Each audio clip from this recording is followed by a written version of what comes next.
Assalamualaikum warahmatullahi wabarakatuh. Good morning, guys. In here, uh, I want to presentation about my assignment, chapter 17, social justice. Islam does not wish that his economic rise takes place in an atmosphere of cold impartiality, moral neutrality, and social apathy. It's deemed it's desirable that the participants in the economic race should be considerate and sympathetic to one another. On the one hand, Islam through its moral injection aims at creating a feeling of mutual love and affection among the people, under which they may help their weak and weary brethren, and at the same time create a permanent institution in the society to provide help assistance to those are lacking in the necessary means of subsistence. People who are unable to take part in the economic result seizure their share from the social institution, and those who need some assistance to commence their struggle in the economic field may also receive it in full measure from this institution. To this end, Islam has commanded the zakat should be levied at the rate of 2.5% per annum on the total accumulated wealth of the country, as well as on the invested capital. 5% to 10% should be collected on the agricultural product of all owners, 20% on certain mineral product. The annual zakat should also be levied at a specified rate on the head of cattle owned by anyone beyond a certain minimum number.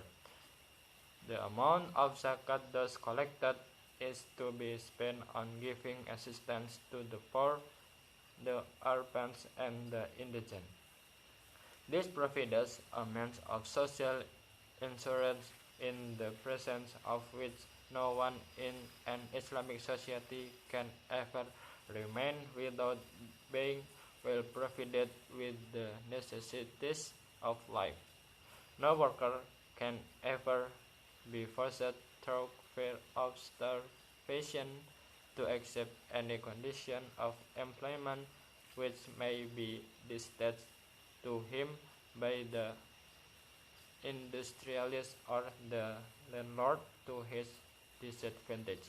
And nobody's physical health can ever be allowed to fall below the minimum standard of fitness for lack of proper medical care and hospitalization.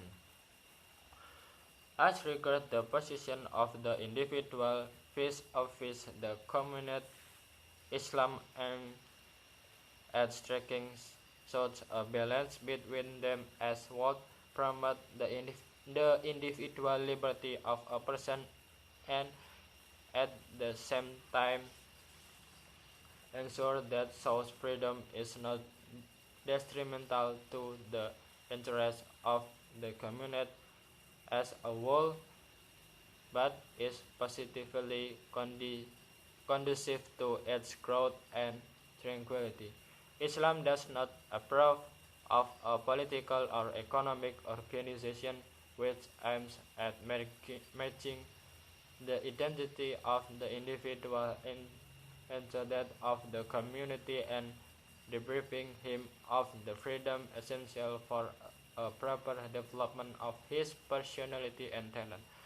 The inevitable consequence of nationalizing all the means of production a country is the annihilation of the individual by the community, and in this circumstance the existence and development of his individuality become extremely difficult, if not impossible. Just as political and freedom is essential for the individual, economic freedom is likewise indispensable for civilized moral existence.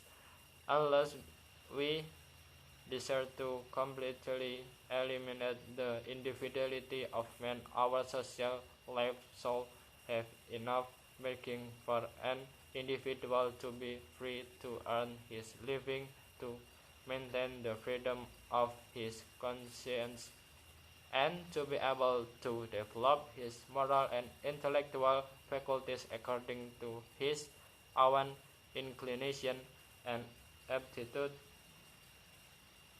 Living on a dull or virtual dull at the hands of others cannot be very starving, even though it is painful, because the retardation of mental, moral, and spiritual development to which it ultimately leads can never be compensated or counterbalanced by mere physical welfare and prosperity, which too are doubtful.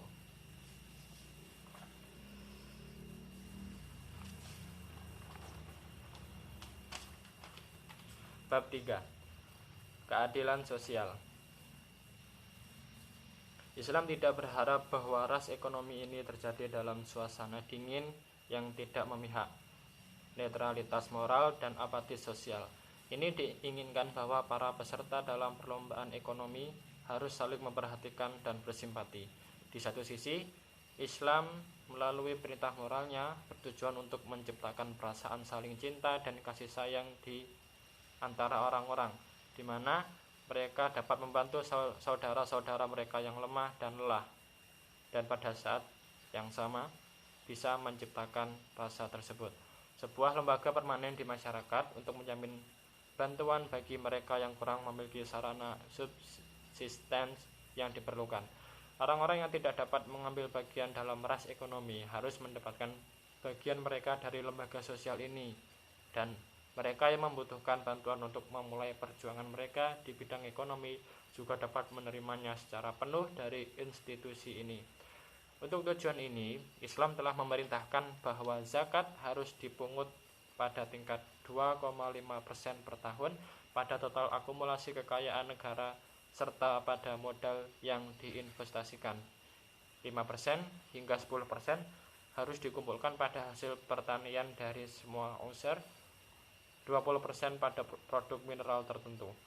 Zakat tahunan juga harus dipungut pada tingkat yang ditentukan pada karyawan sapi yang dimiliki oleh siapapun di luar jumlah minimum tertentu. Jumlah zakat yang dikumpulkan adalah untuk memberikan bantuan kepada orang miskin, anak yatim, dan fakir miskin.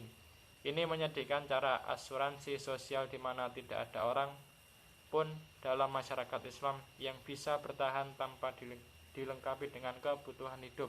Tidak ada pekerja yang bisa dipaksa karena takut kelaparan untuk menerima kondisi kerja apapun yang dapat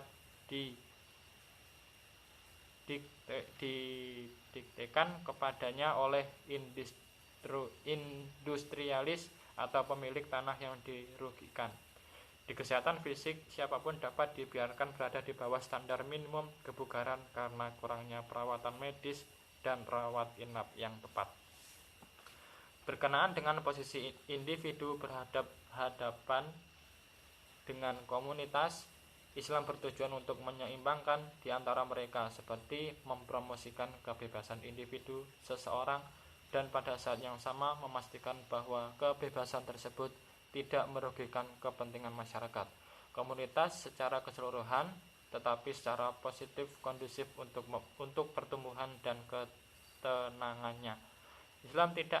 Islam tidak menyetujui organisasi politik atau ekonomi yang bertujuan menggabungkan identitas individu ke dalam komunitas dan merampas kebebasan yang penting untuk pengembangan kepribadian dan bakatnya. Konsekuensi yang tak terhindar dari menasionalisasi semua alat produksi suatu negara adalah penghancuran individu oleh masyarakat Dan dalam keadaan ini, keberadaan dan pengembangan individualitasnya menjadi sangat sulit, jika bukan tidak mungkin. Seperti halnya politik dan kebebasan adalah penting bagi individu, kebebasan ekonomi juga sangat diperlukan untuk eksistensi moral yang beradab, kecuali jika kita ingin sepenuhnya menghilangkan individualitas manusia. Kehidupan sosial kita harus memiliki margin yang cukup bagi seorang individu untuk bebas mencari nafkah, untuk mempertahankan kebebasan hati nuraninya, dan untuk dapat mengembangkan kemampuan moral dan intelektualnya sesuai dengan kemampuannya, kecenderungan, dan bakat. Hidup dengan sedekah atau sedekah virtual di tangan orang lain tidak bisa sangat memuaskan, meskipun berlimpah karena keterbelakangan, perkembangan mental, moral, spiritual, dan pada akhirnya mengarah tidak akan pernah bisa dikompensasi atau diimbangi oleh kesejahteraan fisik belaka dan kemakmuran yang juga dirugikan. Okay, enough from my presentation about chapter 17, social justice. This is my assignment. I say wassalamualaikum warahmatullahi wabarakatuh.